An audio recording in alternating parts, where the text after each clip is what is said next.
We're now in the beginning of 2026 and you're a construction company. What are you going to do to prepare in 2026 to minimize any risk from a government audit? Many contractors don't even know about the risk until it happens. And where it's going to happen is the CSLB, part of their site sweep, that'll include the labor commissioner, it'll include the EDD, it might include Cal OSHA.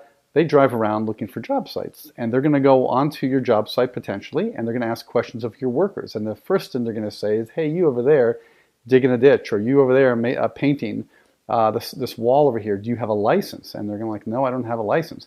Well, you somebody's employee, and they're going to say, well, no, I'm just a day laborer.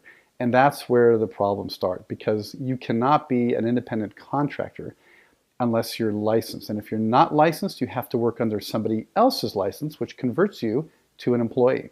We're actually looking very specifically at the law and when does the license requirement get triggered. If you're the guy who is, if you have a contracting company that does flooring and you send somebody just to get the materials, does that person have to have a license? Basically, it's whenever it touches the real estate, the property. That's when the license gets triggered. And why? Because it's all about public safety and health. They don't want somebody, for instance, digging a ditch and maybe getting electrocuted because they hit a power line or a gas line. It's really a lot about that. Or you constructing a house, or maybe you have a framer who's not licensed, and you, the licensee, the general contractor, are not there. You're letting this person work independently. Nobody's reviewing their work, and God forbid, the house falls apart and somebody dies. So it really has to do with health and safety.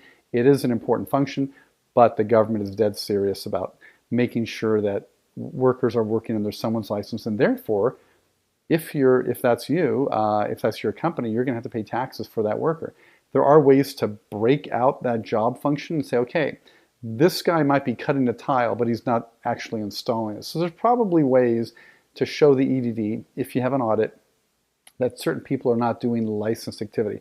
But I will tell you, we've had over 250 audits with EDD, as you know, and those auditors, they kind of not turn a blind eye, they go deaf when you try to explain that this person really is not doing any licensed work. Like, oh, sorry, he's on the property, he's got to be licensed. And it's not that they're not educated, it's just that they don't want to have to figure it out. You know what, we're just going to group them, you can go fight it in court and deal with that later on. So having a strategy in the beginning is really important.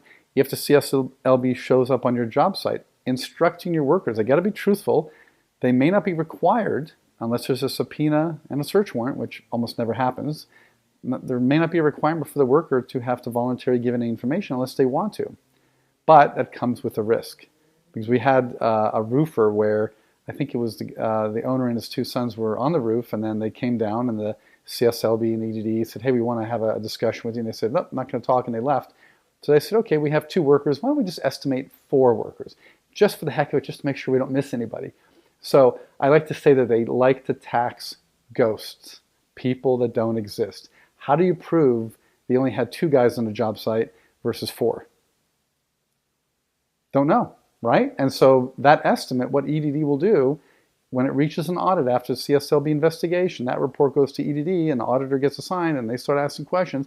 Yeah, we got the CSLB's investigation report. You talk to these 4 people, they say they make, $30 an hour or maybe $250 a day. They'll break it down by hour and they'll multiply that by how many hours in the year. There's 2,080 hours for a full-time employee. By the way, they include Christmas and other holidays. They're not, let's negotiate that. No, you're getting the full-time 2080 for the whole year, and they're going to go back likely 8 years, especially if the person is not documented. In other words, there's no 1099 or W-2. You pay them in cash.